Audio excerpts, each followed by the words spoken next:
Okay, good morning po sa inyong lahat. Asa na yung seatmate mo? Okay, syempre una-una po sa lahat, gusto ko po taus-puso magpasalamat sa aking ka-partner dito sa job fair na to.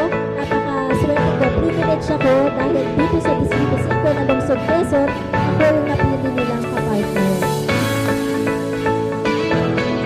Thank you very much, Nancy Shai. Good morning. Pwede na. So, first of all, talaga yung sa copy na story time. So, yung biggest problem sa Sample natin. So, dapat may picture,